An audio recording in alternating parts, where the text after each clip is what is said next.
Sang suami maksa mau ngeluarin anaknya sendiri dari perut istrinya yang hamil di hutan dan dia nggak boleh ke rumah sakit sama sekali. Nah, istrinya bingung banget dong, kenapa ya dia tiba-tiba di hutan dan dia ada di sebuah kabin. Akhirnya istrinya pura-pura kalau misalkan air ketubannya itu pecah. Terus si suami bilang, aku yang akan mengeluarkan bayi itu. Nah, si istri mulai curiga sama suaminya. Jadi pas suaminya tidur, dia itu berusaha kabur. Dan untungnya dia itu berhasil kabur dan menuju ke kota lagi. Nah, sampainya di kota, dia langsung balik dong ke rumahnya dia. Tapi ternyata rumahnya itu udah dijual sama orang lain yang gak dia kenal sama sekali. Terus akhirnya si cewek ini coba ke bank. Ternyata duit dia juga udah habis semua. Ternyata selama ini suaminya itu punya banyak hutang. Dan dia itu ke hutan karena dia itu kabur. Saat istrinya mau melahirkan anaknya, suaminya gak bolehin sama sekali. Tapi untungnya istrinya dibantu oleh para dokter. Jadi istrinya sempat melahirkan di sini. Dan suaminya yang ketahuan selama ini menipu, akhirnya ditangkap juga guys. Dan istrinya memutuskan untuk menceraikan suaminya dan hidup bersama anaknya aja. Setiap hari cowok ini pura-pura buta supaya bisa mijit cewek cantik. Sampai akhirnya dia nyesel banget. Jadi cewek ini juga senang-senang aja bisa dipijit sama cowok ini karena dia juga buta. Jadi dia nggak bisa ngeliat badannya.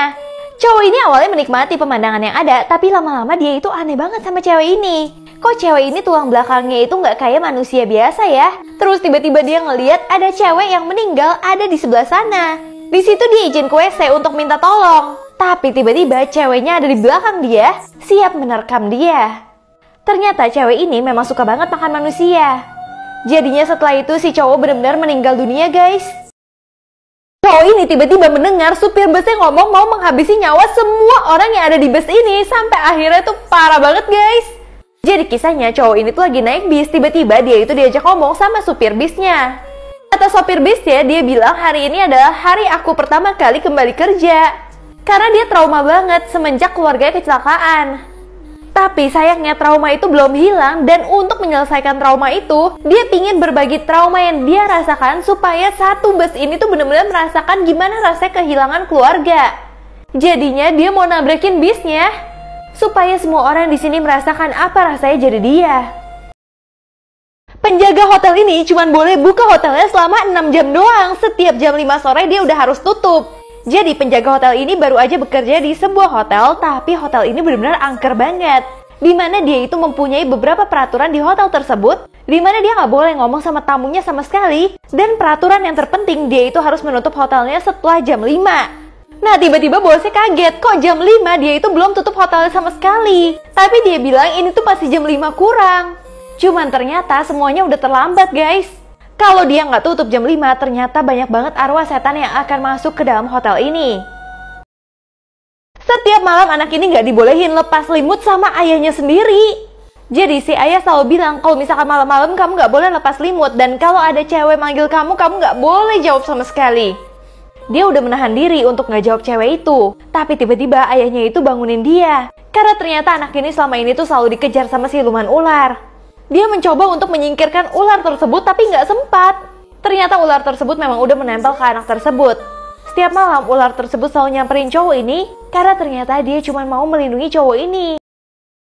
Cewek ini sengaja gigit jari seorang cowok dan tempelin ke kunci ternyata untuk ini. Jadi kalau misalkan dia memang mau beli rumah ini, tanda kepemilikannya dia harus kasih darah ke kunci rumah tersebut. Namun rumah ini tuh berbeda daripada rumah lainnya. Dia bilang kalau kamu mau punya rumah ini, setiap malam akan ada yang ketok-ketok pintu, kamu nggak boleh buka sama sekali. Pertama cowoknya udah merasa kok kayak ada paket ya. Tapi pas dia lihat di pintu nggak ada orang siapa-siapa. Terus tiba-tiba dia ngedenger nih kayak ada suara cewek cantik minta tolong dia. Di situ dia mulai nggak tahan dong pengen buka pintunya. Tapi pas dia ngintip, kalau misalkan jangan pernah buka pintu apapun yang terjadi. Terus dia langsung telepon dong pemilik sebelumnya. Dia suruh pemilik sebelumnya itu cepet-cepet datang ke rumah ini karena dia benar-benar udah ketakutan banget. Sampai tiba-tiba pemiliknya datang dan dia udah lega banget. Tapi ternyata itu tuh bukan pemiliknya sama sekali. Pemilik yang asli masih ada di telepon tersebut. Jadi yang ada di situ tuh benar-benar hantu doang. Guys, gimana ya reaksi orang kalau lihat bocil ini celananya nembus karena datang bulan? Jadi awalnya banyak orang yang ngeliat hal itu, tapi mereka itu diem aja. Tapi ternyata cuma berapa orang doang yang cuek. Sisanya itu mereka baik banget, bahkan ada yang fotoin kayak gini. Gak hanya itu aja yang lebih baik, mereka pakein jaket bocil tersebut terus dipakein di sini. Dan bahkan ada yang kasih jaketnya sendiri ke bocil ini. Ada juga yang nganterin bocil ini ke toko untuk beli pembalut dan ganti celana. Kisah seorang ibu yang akhirnya menemukan anaknya setelah 32 tahun menghilang. Ibu ini bernama Lee Qingxi dan anaknya bernama Mao Yin. Jadi sejak tahun 1988 anaknya tuh diculik guys. Jadi waktu itu kisahnya si ayah ini habis menjemput Mao Yin ke tempat penitipan anak. Terus anaknya meminta minum, akhirnya mereka mampir tuh ke sebuah hotel. Nah tapi setelah ayahnya lagi mendinginkan air panas, dia mengalihkan pandangan sebentar dan tiba-tiba Mao Yin udah hilang. Betapa hancur hati orang tuanya melihat anaknya tuh udah hilang gitu aja. Tetapi mereka tetap terus mencari dan yakin kalau anaknya tuh masih ada. Terus tiba-tiba setelah 32 tahun, seseorang memberi petunjuk tentang Mao Yin. Maka itu setelah 32 tahun akhirnya mereka bertemu seperti ini guys. Bahkan ibunya bilang saat memeluk Mao Yin ini, dia merasakan Mao Yin yang masih kecil saat berumur 2 tahun. Setiap manusia yang dikirimin emot cemberut nantinya dia nggak bisa tersenyum sama sekali di dalam fotonya. Bahkan cewek ini benar-benar takut banget karena semua fotonya itu berubah menjadi cemberut. Dia bingung banget dong apa yang terjadi, kayaknya ada orang ngerjain dia nih. Tapi katanya orang yang udah mendapat emot cemberut itu akan sial seumur hidupnya. Dan katanya jam 12 malam akan ada orang dengan muka emoticon akan menghampiri dia. Di situ mereka udah takut banget karena udah 3 menit lagi jam 12 malam. Ternyata bener aja dong, cowok tersebut udah ada di depan rumah mereka dan mereka tiba-tiba udah nggak bisa tersenyum sama sekali. Mulutnya bener-bener langsung kaku dan akhirnya mereka malah berubah menjadi emot tersebut.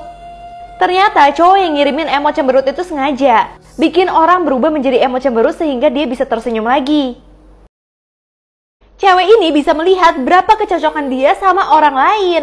Jadi sebenarnya cewek ini pingin banget nih temenan sama temennya dia, tapi dia lihat angka kecocokan dia tuh cuma 1. Sampai suatu hari bajunya dia nggak ada yang kering, jadinya dia pakai baju asal aja deh. Padahal itu bukan gaya baju dia, tapi tiba-tiba karena gaya bajunya sama-sama temennya ini, mereka angka kecocokannya bisa naik menjadi 2, 11, 5, 4. Akhirnya mereka mulai hobinya disama-samain, gayanya disama-samain, supaya mereka tambah cocok. Sampai mereka itu bener-bener kayak kembar gini. Dan bener aja angka kecocokannya itu bener-bener hampir 100. Nah pas angka kecocokannya udah 100, tiba-tiba berubah lagi menjadi 0. Karena ternyata sahabatan yang dipaksa untuk dicocok-cocokin itu nggak bakal langgeng guys. Cewek ini jadi kaya raya karena dirinya selalu mendapat surat dari dirinya sendiri di masa depan. Dia jadi tahu apa yang harus dia lakuin dan gak harus dia lakuin. Sampai akhirnya bosnya itu benar-benar suka banget sama kerjaan dia. Itu semua dikarenakan karena dirinya di masa depan bisa mengetahui semuanya. Sampai tiba-tiba dia mulai nih nanyain masa depan orang. Awalnya dia senang banget sih bisa melihat masa depan dan membantu orang supaya mereka itu tidak terjadi masalah di hidupnya. Bahkan akhirnya cewek ini tuh punya teman. Tapi lama-kelamaan dia itu mulai gak suka banget. Karena catatan-catatan di masa depan itu bukan hal-hal yang baik aja, tapi dia jadi bisa melihat siapa aja orang yang akan meninggal di masa depan. Dan itu bikin dia takut banget.